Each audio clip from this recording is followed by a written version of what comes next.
Paano ka makakasurvive kung aksidente kang makain ng isang malaking balyena? Parang ganito yung nangyari sa tatay ni Pinocchio, di ba?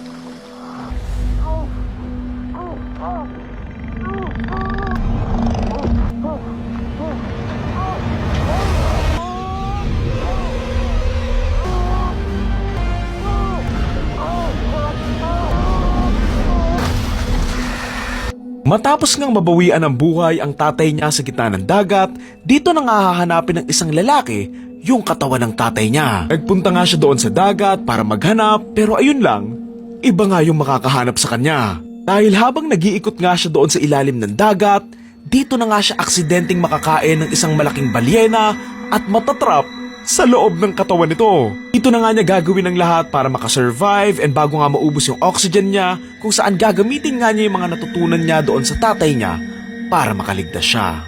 Title ng movie, Whale Fall. Ilang isang taong hindi marunong lumangoy tapos takot pa nga sa masisikip na lugar, sobrang nakakatakot yung movie na to.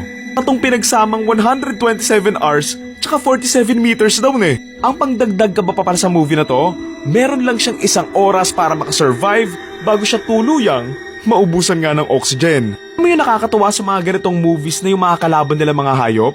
Most of the time, hindi naman din talaga kasalanan ng mga hayop kung bakit sila nadamay eh. Tulad nga dito na honest mistake lang, kaya nga siya nakain or nahigop nga ng balyena kasi nga, kumakain yung balyena and aksidente nga siyang nahigop.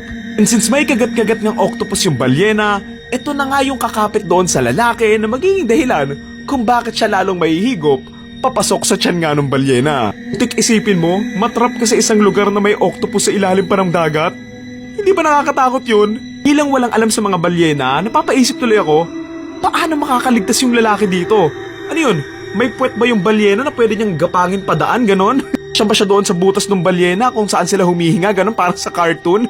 Ayun, I'm looking forward na mapanood nga to na at least may horror thriller movie na nasa gitna nga ng dagat na hindi naman pating yung kalaban. Sana nga hindi mategi dito yung Will eh, kasi alam mo yun, di naman niya sinasadya eh.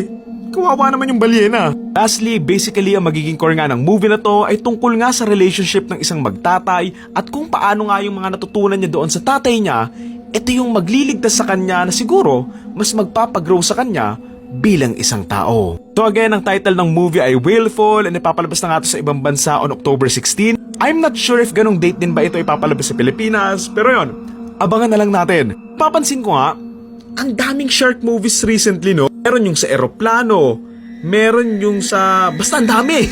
So it's refreshing na makakita ng bagong naisip nilang kalaban sa underwater. Alam ko hindi naman to realistic, pero alam yon, nakakatakot kaya. Yun lang.